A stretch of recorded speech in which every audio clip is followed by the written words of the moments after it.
De retour sur le plateau de l'Africa News pour cette deuxième partie de l'émission. Toujours avec nous notre éditorialiste Alfred Chango et notre invité Maurice Kaboré. Donc je rappelle que vous êtes réalisateur burkinabé. Nous a également rejoint sur le plateau notre deuxième invité Léonore Yameogo. Bienvenue. Merci. Alors vous êtes réalisatrice également. Votre dernier long métrage s'appelle Paris, mon paradis, une œuvre qui revient sur le mythe de l'Eldorado qu'entretiennent donc les Africains vis-à-vis des pays du Nord, notamment ici, il s'agit de la France. Notre dossier du jour, sans plus attendre.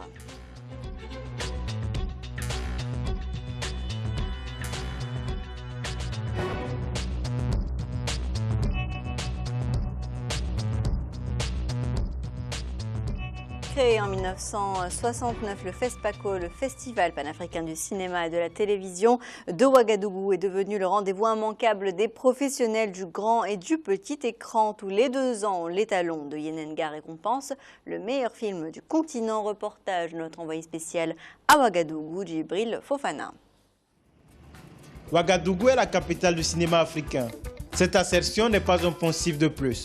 Tous les 2 ans, la capitale du Burkina Faso accueille le FESPACO, le Festival panafricain du cinéma de Ouagadougou, la plus grande rencontre continentale des acteurs du cinéma africain. Et ce n'est pas tout. Le pays des hommes intègres se singularise par une profusion d'œuvres cinématographiques. Longs métrages, courts métrages, séries télévisées, chaque année, ce sont des dizaines d'œuvres qui sont produites et projetées dans les nombreuses salles de cinéma que compte encore le pays.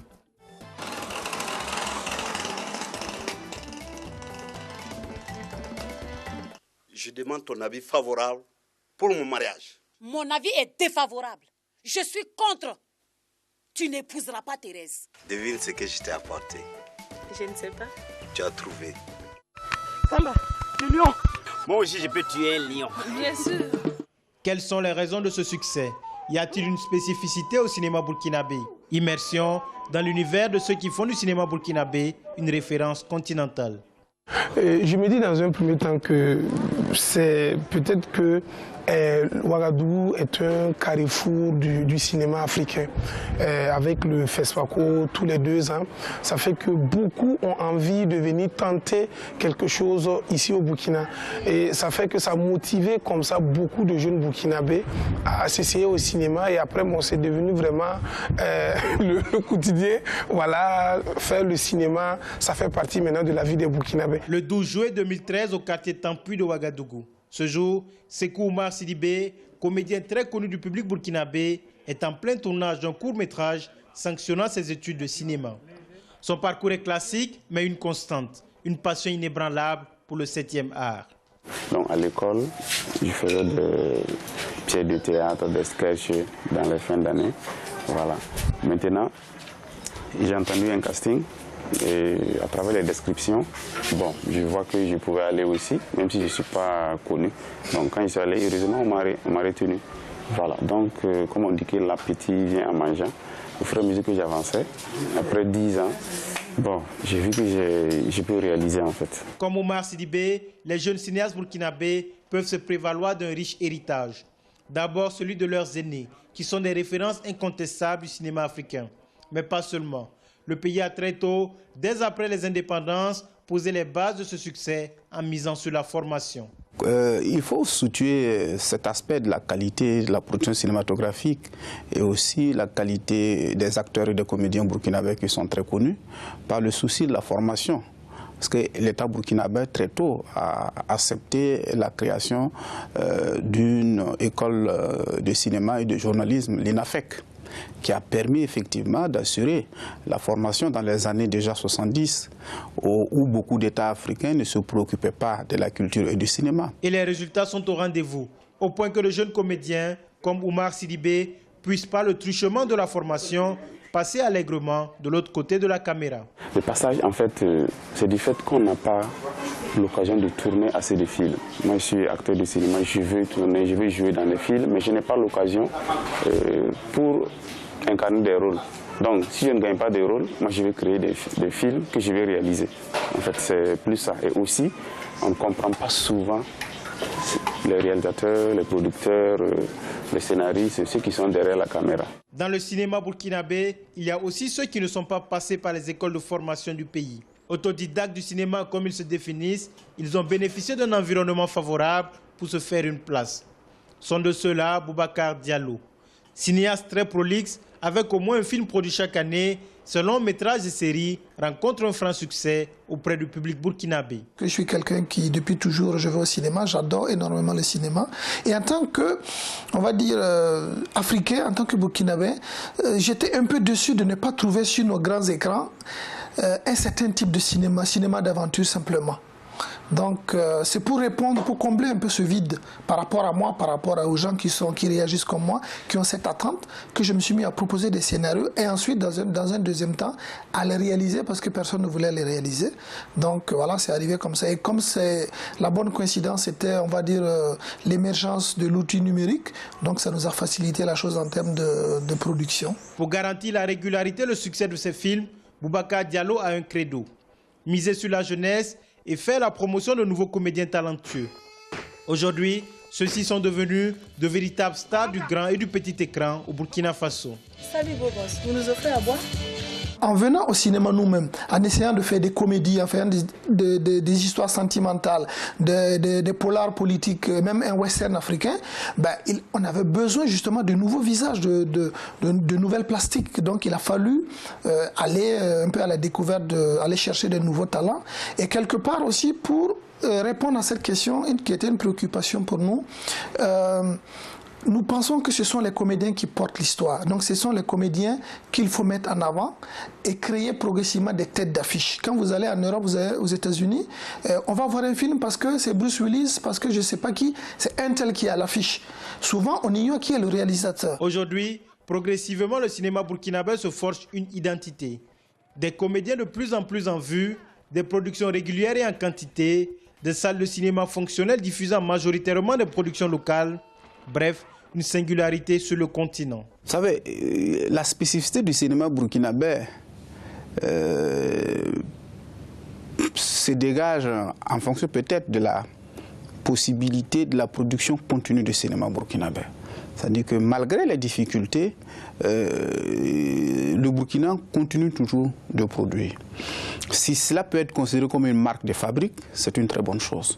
Parce que notre pays n'a jamais cessé et rompu totalement avec la production cinématographique. Mais ce tableau idyllique cache pourtant une réalité moins bien reluisante.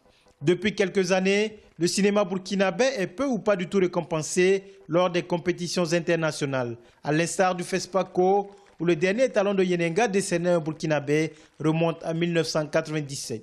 Le cinéma burkinabé a connu son apogée. Aujourd'hui, on considère quand même que le cinéma burkinabé et bien d'autres cinématographies africaines ont des difficultés. Ça peut être la première explication. Mais la deuxième explication aussi, c'est qu'il faut reconnaître qu'il y a beaucoup d'États africains aujourd'hui qui financent aussi dans le cinéma. Et que les niveaux sont en train de s'égaliser. À partir du moment où les niveaux sont en train de s'égaliser, il y a une nécessité qu'effectivement, au niveau du Burkina, on puisse encore faire un travail plus approfondi pour la qualité de nos productions. Le cinéma burkinabé est aujourd'hui à un tournant important de son histoire. Après une période d'apogée, elle doit à présent faire face à la concurrence de nombreux pays. Malgré tout, le pays des hommes intègres reste encore une référence continentale en matière de cinéma. Un statut qui est appelé à perdurer pour peu que ce secteur continue de bénéficier d'un soutien à la hauteur de ses ambitions. Celle de maintenir le cinéma burkinabé au firmament du 7e art africain. Alors, Éléonore Yaméogo et Maurice Kaboré, vous êtes tous deux donc réalisateurs burkinabés. Maurice Kaboré, je vais me tourner vers vous. Je vais vous demander tout d'abord quelles sont les principales difficultés que rencontre un réalisateur burkinabé dans le cinéma. Les difficultés que nous rencontrons ne sont pas différentes de ce que les réalisateurs des autres pays rencontrent. Tout simplement, pour dire simplement que c'est un problème de production. De financement. Et pour tout vous dire, tout le monde le sait, au moment où on avait c'était la période des vaches grasses, c'était le ministère de la coopération française, oui, et puis quelques chaînes européennes comme Canal 4, ZDF, qui finançaient les cinémas africains. Et à un moment, Et voilà, les robinets se sont fermés petit à petit et il fallait agir. Mais agir, je dis ça parce que au niveau du Burkina, très tôt, comme l'a dit le secrétaire, le délégué général du FESPACO, nous avons compris ça parce que le président Sangoulé Lamizana, en 1970, quand il s'est manifesté face à la volonté des salles de cinéma d'augmenter l'entrée, les tickets d'entrée, il a été, c'était le premier pays qui nationalisait les salles de cinéma. Et c'était une grosse responsabilité. Et aujourd'hui, les fonds qu'engrange ne sont toujours pas suffisants. Justement, ce n'est pas suffisant. Mais l'idée, c'est qu'à partir de cette décision, on a pu créer un fonds de promotion du cinéma. Et c'est-à-dire que sur chaque billet, sur chaque ticket, comme ici, ça se passe ici depuis longtemps, il y a un pourcentage, qui était versé au trésor public et qui permettait aux réalisateurs burkinabés d'avoir un fonds pour pouvoir solliciter d'autres fonds ailleurs. Alors, je vais me tourner également maintenant vers vous, Léonore Yaméogo. Malgré l'intérêt du FESPACO et plus de 40 ans tout de même d'existence, les organisateurs ont encore du mal parfois à engranger, en tout cas à réunir les fonds nécessaires à la tenue de l'événement. Comment est-ce que vous l'expliquez? Oui, bon, si je me rappelle bien ou si je me souviens bien, à la base, le FESPACO, il était créé pour être international. Donc, c'est plusieurs États africains qui devraient le soutenir pour qu'il continue à exister. Mais aujourd'hui, le Burkina Faso s'est retrouvé seul à financer le FESPACO, au-delà de quelques partenaires occidentaux, je vais dire. Donc, moi, je pense que le FESPACO, malgré ses difficultés, a le mérite de continuer à exister. Ouais. Parce qu'il y a beaucoup de festivals qui ont fermé les portes, même pas 10 années après. Donc, moi, je pense que les autres politiques des autres pays africains devraient mettre la main dans la poche, comme on le dit, pour que le FESPACO reprenne sa place comme il y a 10 ans ou 20 ans. Est-ce qu'on peut vraiment dire qu'aujourd'hui, Ouagadougou est la capitale du cinéma africain? On peut le dire. On peut le dire tout simplement parce que Ouagadougou, c'est le siège déjà du FESPACO, qui est une grande tribune du cinéma africain. Et par le FESPACO, il y a eu d'autres festivals dans d'autres pays. Oui. Il y a eu par le FESPACO des initiatives parce que des jeunes ont embrassé ce métier. Et puis, signalons que c'est à Ouagadougou qu'il y a le siège de la FEPACI, qui est la fédération en fait, si vous voulez, les syndicats de tous les cinéastes africains. Alors, donc, de ce point de vue, moi, on peut Comment est-ce que vous situeriez en tout cas le cinéma aujourd'hui burkinabé par rapport au cinéma nigérian qui lui aussi monte, on appelle maintenant ça le Nollywood? Allez-y, Eleonore. Oui, c'est vrai que le cinéma nigérian aujourd'hui est en train d'influencer la sous-région, l'Afrique de l'Ouest, parce que j'ai rencontré pas mal de personnes qui parlent aujourd'hui anglais, le fait de suivre ces films. Donc, moi, je pense que c'est une bonne chose parce qu'on ne va plus attendre éternellement les financements qui viennent de l'Occident pour produire nos films. Donc, avec l'avènement du numérique, c'est bien que les jeunes ou même les anciens prennent la caméra et filment notre quotidien et ce sont des films qui font plaisir aux cinéphiles quand ça passe dans les salles. Maurice Kaboré. Oui, bah, c'est vrai, j'ai été surpris quand j'ai découvert ce cinéma. Et agréablement d'ailleurs, parce que c'est des films de bonne facture.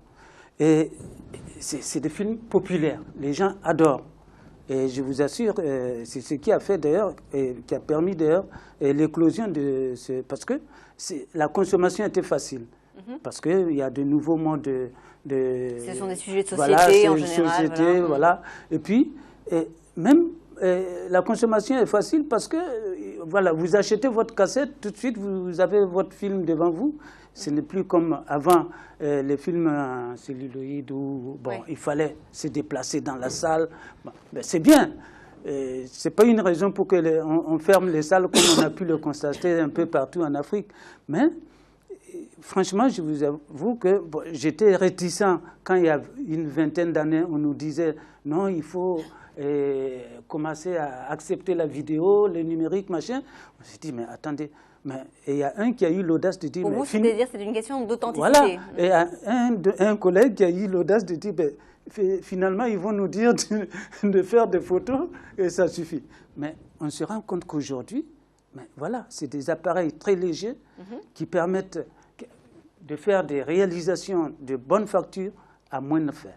Alors justement, vous avez parlé de cette histoire de fond. Et à la dernière édition du FESPACO, 4 films ont été exclus de la compétition long métrage pour le non-respect du règlement, parce que seules les œuvres avec des copies au format 35 mm peuvent concourir pour l'étalon d'or. Or, ce format coûte très cher. Pourquoi ne pas passer aujourd'hui, ne pas se mettre à l'ère du numérique au FESPACO? Alors, je pense que vous avez raison, mais la décision a été, si vous avez écouté le discours de clôture du délégué général, il a donné l'espoir, en fait, il a confirmé qu'aux prochaines éditions, ce problème allait être résolu. Donc, ça veut dire que les films en numérique pourront être diffusés. Pourront être diffusés. Ouais. Alors, je me tournais vers vous, Éléonore Yameogo, votre compatriote et confrère Saint-Pierre Yameogo dit avoir été censuré à la dernière édition du FESPACO 2013 avec son film donc Bahiri. Est-ce que vous avez le sentiment qu'une censure est exercée notamment dans le choix des œuvres qui vont entrer en compétition? Donc, j'ai appris effectivement que le film de mon aîné Pierre Yameogo a été censuré, donc je n'ai pas eu l'occasion de voir ce film, donc je ne connais pas le contenu. Mais si c'est le cas, je trouve que c'est dommage parce que c'est un créateur, quel que soit le contenu de son film, il a le mérite quand même d'exister et d'être vu. Donc, voilà. Est-ce qu'on peut parler aujourd'hui d'une marque Burkina Faso dans le cinéma? Dans le temps, oui, on pouvait parler d'une marque. Parce que, bon, aujourd'hui, on l'appelle le cinéma Calebas, mais ce sont ces films qui ont fait la gloire du cinéma burkinabé, des films comme Yaba, comme Wenkouni, comme Boudiam. C'est des grands classiques aujourd'hui qui sont même étudiés aux États-Unis, dans les écoles de cinéma. Donc, aujourd'hui, beaucoup de jeunes, ou même les anciens, ils n'osent plus retourner dans les villages pour tourner, soit disant que c'est démodé. Mais il faudrait qu'on arrive à trouver le juste milieu pour continuer à faire des films qui arrivent à s'exporter, même aller au Festival de Cannes. Parce qu'aujourd'hui, ça manque beaucoup. Justement, vous parlez de démodé. Pourquoi est-ce qu'on a entendu dans le reportage aujourd'hui de moins en moins de films africains sont récompensés dans les festivals internationaux? Est-ce que c'est parce qu'ils ne s'intéressent qu'aux problèmes de société vraiment propres au pays du continent? Vous savez, dans les années 80, au temps de Samben Ousmane, Suleiman Sissé, en fait d'autres grands réalisateurs et le cinéma était considéré comme un outil de conscientisation. Et il y avait cette idéologie-là qui prévalait. Et je me souviens qu'un réalisateur, Pierre-Marie Dong, du Gabon, était venu en 83 ou 81 avec des films de bonne facture, de très beaux, mais techniquement, mais financés par le président Bongo, mais il a été sérieusement critiqué pour dire les choses. Mais il est parti avant la fin du festival. Mais donc l'idée était de conscientiser le peuple, conscientiser notre population parce que c'est elle. Aujourd'hui, voilà. par exemple, tout de même, donc aller dans les oui. villages, tourner dans les villages, mais parce que le film, un film, vous savez, avant même qu'aujourd'hui, quand il y avait les western spaghetti qui polluaient nos salles, les gens allaient, mais ils remplissaient les salles, ils ne comprenaient pas un mot de français, mais quand ils sortaient, ils vous racontaient le film. Oui. Donc, ce n'est pas un problème de langue, c'est pas un problème. On peut adhérer, et c'est par là que les Samben et autres, nos aînés, ont dit non, notre outil, c'est conscientiser d'abord notre population et les faire comprendre que ça peut être un outil aussi de développement. Voilà. Donc il faut priorité donc au cinéma africain. Et aux questions de sociétés africaines. Je vais vous rappeler les principaux titres de l'actualité à retenir. La campagne électorale bat son plein en Guinée à l'approche des élections législatives du 24 septembre prochain. Première revendication de la jeunesse guinéenne, la lutte contre le chômage. Renforcement de la coopération entre le Mali et le Maroc à l'occasion de la cérémonie d'investiture du président Ibrahim Boubacar Keïta. Le roi Mohamed VI a donné un discours dans lequel il a appelé à un rapprochement entre les deux pays. Nous allons remercier notre invité Maurice Kabouré. Je rappelle que vous êtes réalisateur burkinabé. Merci d'avoir participé à l'émission. C'est moi. Merci beaucoup. Nous allons marquer une courte pause dans l'Africa Newsroom à suivre. Focus sur Miss Muslima 2013. La lauréate est une jeune Nigériane. Restez avec nous.